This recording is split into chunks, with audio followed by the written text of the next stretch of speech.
শুভ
সকাল বন্ধুরা। তো তোমরা সকলে কেমন আছো? আশা করছি সকলে বেশ ভালো আছো, সুস্থ আছো।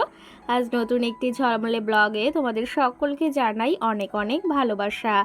আজকে হলো শনিবার আর এখন কিন্তু ঘড়ি কাটাতে সময় হয়েছে সকাল ওই 8:30 মতো। তবে আজকের ব্লগটি তোমাদের সঙ্গে শেয়ার করতে বেশ খানিকটা দেরি হয়ে গেল, কারণ আজকে বেশ ঘুম থেকে অনেকটা দেরি করে উঠেছি, ওই 8টার সময়। যাই হোক, ঘুম থেকে দেরি করে উঠেছি কারণ শরীরটাও ক্লান্ত, সঙ্গে ঘুমটাও ভাঙতে চাইছে না। সেই জন্য কি করব বলো, এখন শরীরটাকেও তো চালাতে হবে, তার সঙ্গে আর শরীরটা যদি না চলে সংসারের কাজবাজগুলো বা কি করে করব। সকালে আজকে তোমাদের শেয়ার করলাম আমি যে বেলফুল গাছ লাগিয়েছিলাম প্রায় 1 বছর আগে, সেই গাছে কি সুন্দর বেলফুল ফুটেছে দেখেছো, আর সঙ্গে কত কড়ি এসেছে। ভীষণ ভালো লাগে জানো তো, নিজের হাতে কিছু হলে তোমাদের তো বলেছি, আর সেই জন্য ভাবলাম তোমাদেরকে একটু সকাল সকাল দেখিয়ে দিই। প্রতিদিন সকালের সমস্ত কিছু তোমাদের যদিও দেখানো হয় না, তার ভেতর থেকে যেগুলো জিনিস আমার বেশ ভালো লাগে বা তোমাদের বেশ ভালো লাগবে সেগুলোই কিন্তু আমি তোমাদেরকে দেখাই। যেমন এই যে সকাল সকাল আজকে মাছওয়ালা কাকা এসেছে, তার থেকে মাছ নিয়ে নিয়েছি, এখানে বাটা মাছ নিয়েছি, আর সঙ্গে মামামের জন্য কিন্তু তেলাপিয়া মাছ নিয়েছি। তো আজকে বললাম ঘুম থেকে উঠতে দেরি হয়েছে, সেই জন্য কাজকর্ম সব কিন্তু একদম লেটে হবে। আর একদম তাড়াহুড়ো করেও করতে পারছি না, যেহেতু শরীরটা অতটা সাথ দিচ্ছে না, সেই জন্য। চলো তবে আজকে সকালে উঠে ভীষণ প্রচণ্ড পরিমাণে গরম পড়েছে। আর এই যে কালকে মাম্মামের কিছু জামা কাপড় একটু ধুতে আমার বেশ দেরি হয়ে গেছিলো, তো তার জন্য সেগুলো শোকায়নি জন্য এখন আবার মেলে দিচ্ছি। আর এখনও কিন্তু আমার স্নান বা অন্য কিছুই হয়নি। আজকে ভাবলাম একদম এই যে বাসি কাজগুলো সেরে তারপরে রান্না বাড়া করে তারপরে কিন্তু অন্য কাজে হাত লাগাবো। যেমন এই যে জামা কাপড়গুলো রয়েছে, এগুলো না মেলে দিলে তো এগুলো ওরকম করেই থাকবে, আর সেগুলোর দিকে কিন্তু একদম খেয়াল যাবে না পরে। সময় যদি না করি পরবর্তীতে করে কী বা হবে, যে জিনিসের যখন মূল্যটা, তখন যদি সেই জিনিসের মূল্যটা আমরা না করি বা কদরটা না করি, পরবর্তীতে করে কোনো লাভ হবে না জানো তো। সেই ক্ষেত্রে প্রতিটা কাজও কিন্তু তেমনই, প্রতিটা কাজের এক একটা সময় আছে, এক একটা নিয়ম আছে, এক একটা আচার বিচার আছে। সেই ক্ষেত্রে সমস্তটা কিন্তু আমরা মেনে চলি, সাধারণ গৃহবধূরা বিশেষ করে। আর আমরা সংসারের মঙ্গলের জন্য প্রতিটা পদে পদে সমস্ত কিছু কিন্তু মেনে থাকি। যাই হোক, হয়তো তোমাদের সঙ্গে অনেক কথা রয়েছে। আর সঙ্গে দেখো জামা কাপড়গুলো মেলে দিয়েছি, ভীষণ পরিমাণে রোদ উঠেছে বললাম না, কটা দিন কিন্তু ভীষণ গরম পড়ছে, যেহেতু এখন গরমকাল বা গ্রীষ্মকাল, এখন তো গরম পড়বেই। আগের দিনের ভিডিওতে বেবি দাস আমাকে কমেন্ট করেছে, দিদি ভাই তোমার ভিডিও যত দেখি ততই ভালো লাগে। অসংখ্য ধন্যবাদ তোমাকে এই সুন্দর মিষ্টি কমেন্ট করার জন্য। তো এই কমেন্টগুলো পড়তেও বেশ ভালো লাগে, আর তোমরা যে এত সুন্দর কমেন্ট করো সেগুলো দেখেও না মনটা একদম ভরে যায়, আর সারাটা দিনে ক্লান্তি একদম অনুভব হয় না তোমাদের এই মিষ্টি মিষ্টি কমেন্টগুলো দেখে। সঙ্গে বেশ আরও কমেন্ট করেছে, সেটা হচ্ছে তোমার কাজ দেখে আমারও সত্যি কাজ করার ইচ্ছা জেগে ওঠে। সঙ্গে আরেকটা কমেন্ট করেছে, তোমার মতো আমারও ছোট্ট একটা বেবি আছে বা মেয়ে আছে, তাকেও কিন্তু আমাকে একা সামলাতে হয় সারাদিনের কাজকর্ম সেরে। এই দেখো মেয়েদের জীবনই আমাদের এরকম জানো তো, এই সংসারের পেছনে খাটতে খাটতে সারাটা জীবন আমাদের কেটে যায়। দেখো প্রত্যেক দিন কিন্তু আমাদের একটাই ডিউটি, সকালে ঘুম থেকে ওঠো, সংসারের কাজবাজগুলো করো, মেয়ে সন্তান সন্তানকে দেখো, সঙ্গে এই যে বরের মানে রান্নাবাড়া রয়েছে, বরের জামা কাপড় ধোয়া বলো, মানে প্রত্যেকটা জিনিস প্রতিদিন কিন্তু আমাদের এক, তার থেকে অন্যটা হয় মাঝে মধ্যে আমরা কোথাও একটু ঘুরতে গেলাম, তো সেই ক্ষেত্রে খুবই কম হয়, কিন্তু বেশিরভাগই আমাদের একঘেয়েমি জীবন যাকে বলা হয়, প্রত্যেকটা মেয়েরই কিন্তু এরকমটাই হয়ে থাকে, প্রত্যেক দিনের একই রুটিন। এরকমটা আমাদের মাঝে মাঝে মনে হয় জানো তো, যে কোথাও অনেক দিন ধরে একটু ঘুরে আসি, বেশ 1 সপ্তাহ কিংবা 10 দিন, কিন্তু সেরকমটা হয় না। তবে এবারে ইচ্ছা আছে একটু বাইরে ঘুরতে যাওয়ার, দেখি যদি যাই তোমাদেরকে অবশ্যই বলবো। সঙ্গে আমাকে নাজির আলী কমেন্ট করেছে তোমার বর কি কাজ করে। তবে আমার বর কিন্তু গার্মেন্টসের কাজ করে, তোমাদের আগেও বলেছি আজকেও বলে দিলাম। যারা জানে না তারা তো অবশ্যই জিজ্ঞাসা করবে, যারা নতুন বন্ধু আমার বা নতুন নতুন ভিডিও দেখছে তারা তো অবশ্যই জিজ্ঞাসা করবে যা যা প্রশ্ন আছে। তো সেই ক্ষেত্রে তোমাকে আমি বলে দিলাম, আর যদি তুমি এই আমার ভিডিওটি দেখে থাকো অবশ্যই একটা কমেন্ট করে জানিও। দেখো এই যে মাছগুলো রেখেছি, তবে মাছগুলো তো কাটতে হবে, আর সঙ্গে বললাম না ছোট স্ট্যান্ডটা, সেলফ স্ট্যান্ডটা একদম ভেঙে গেছে, তবুও না একটু জুড়িয়ে করে তাও কাজ চালাচ্ছি, না হলে এই ছোট্ট ছোট্ট নিচের ভিডিও ক্লিপগুলো না বড় স্ট্যান্ড দিয়ে হতে চায় না। তো সেই ক্ষেত্রে আবার নিতে হবে একটা স্ট্যান্ড, দেখি কবে নেওয়া হয় সেটা আবার। সঙ্গে রুম্পা সরকার আমাকে কমেন্ট করেছে দাঁত মাজতে মাজতে রান্নাঘরে ঢুকবে না। ঠিক আছে, আমি একদম এই যে এই কথাটা জানতাম না বা ভুল করে করে ফেলেছি, তোমার কাছ থেকে এই যে জেনে নিলাম, অবশ্যই আমি এই কাজটা আর কিন্তু কখনো করব না। আর তোমাদের যদি কোনো ভুল ধরানো থাকে বা কোনো জিনিসে আমার খারাপ লেগে থাকে সেটাও অবশ্যই জানাবে, কারণ তোমাদের থেকে কিছু শেখার তো অবশ্যই রয়েছে। কিছু কি, প্রত্যেকের কাছ থেকে প্রত্যেকের কিন্তু কিছু না কিছু শেখার অবশ্যই আছে। আমরা যদি চেষ্টা করি প্রতিটা মানুষের কাছ থেকে কিছু না কিছু কিন্তু শিখতে পারি। তো আমি তোমার কথাটা শুনে বেশ খুশি হলাম। আর সঙ্গে দেখো এই যে মাছ কাটতে এসেছি, আর সঙ্গে তো ইনি আসবেই, আর এই যে দেখো ওকে খেতেও দিয়েছি, কিন্তু বেজায় খুশিতে খাওয়া দাওয়া করছে এদিকে।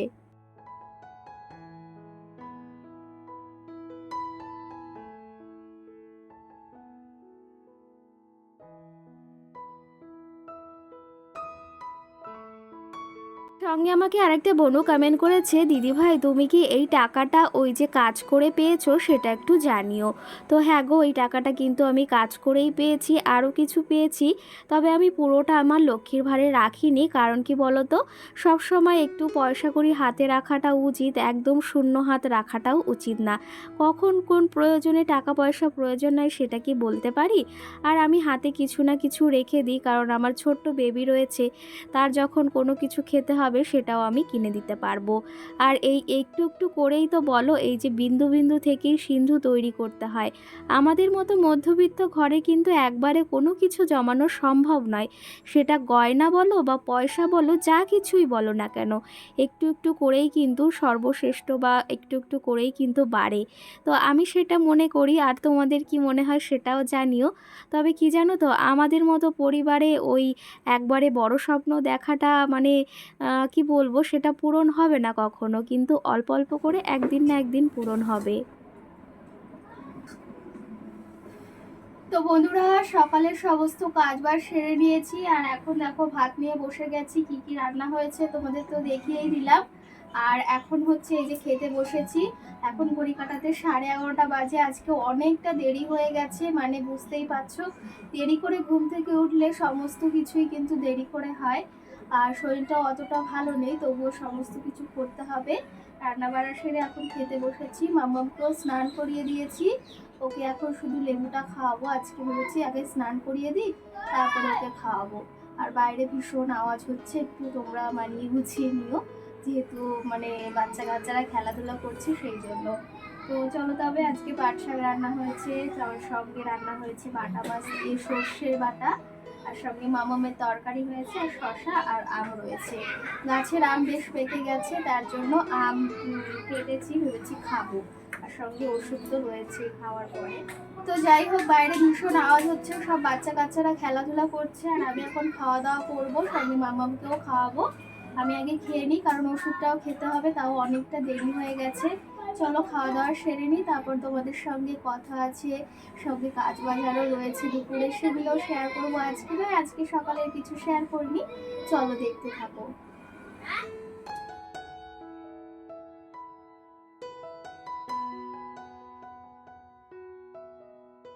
চলো তবে এর মাঝে খাওয়া দাওয়া সেরে নিই, আর তোমাদের সঙ্গে তো কথা বলেই নিলাম, এর মাঝে তোমাদের সঙ্গে আরও ওই যে কথাগুলো বাকি রয়েছে।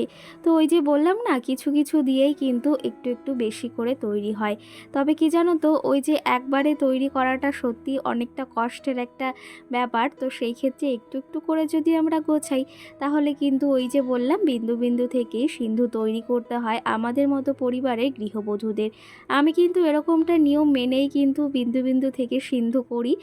আর এই যে ছোট্ট ছোট্ট জিনিস থেকে বা এই অল্প অল্প পয়সা দিয়ে একটু একটু করে তারপরে কিন্তু নিজের হাতে বড় একটা অ্যামাউন্ট পাই, সেটা দিয়ে নিজের কাজে বা নিজের স্বপ্ন পূরণের কিছু জিনিস একটা ঘরে আনতে পারি বা নিজের একটা শখ আহ্লাদও পূরণ করতে পারি। যাই হোক, এর মাঝে বেশ খানিকটা সময় পেরিয়ে গেছে, অনেক গল্প করে নিয়েছি তোমাদের সঙ্গে। রান্না বাড়া তো শেয়ার করলাম, কি কি রান্না হয়েছে, আলাদা করে আর কিছুই বলবো না।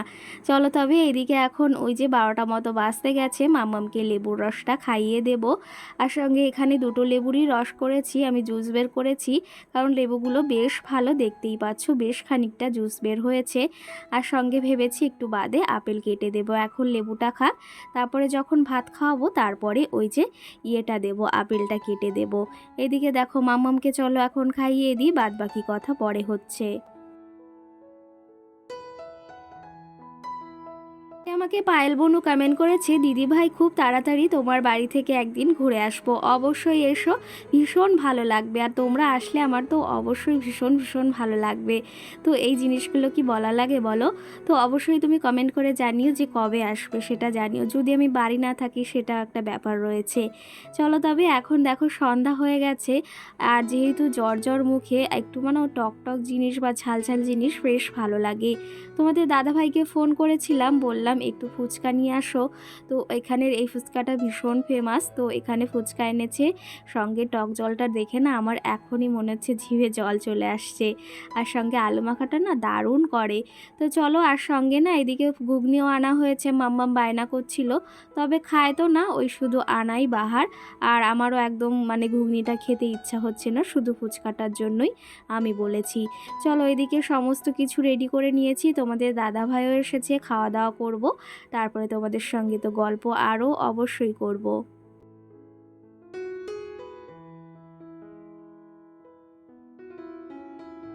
সঙ্গে আমাকে সোনালি কমেন্ট করেছে, তুমি কি ওয়াল পেন্টিংটা নিজেই করেছো? হ্যাঁ গো, আমি এই পেন্টিংটা নিজেই করেছি, ওয়ালের যত পেন্টিং রয়েছে সমস্ত কিছুই আমি করেছি। আর সঙ্গে আরেকজন কমেন্ট করেছে, ও সোহানা নামে মিষ্টি বোন আমাকে কমেন্ট করেছে, দিদিভাই তুমি কি মামামকে রোজই সুজি খাও? এটা খাওয়ানো কিন্তু ভালো না, তবে আমি এখন থেকে অন্যান্য খাবার খাওয়াবো। তো চলো তবে ফুচকা খাওয়া এদিকে প্রায় শেষ, আর ব্লগটিও বেশি বড় করব না, সকলে ভালো থেকো, সুস্থ থেকো, সকলকে টাটা।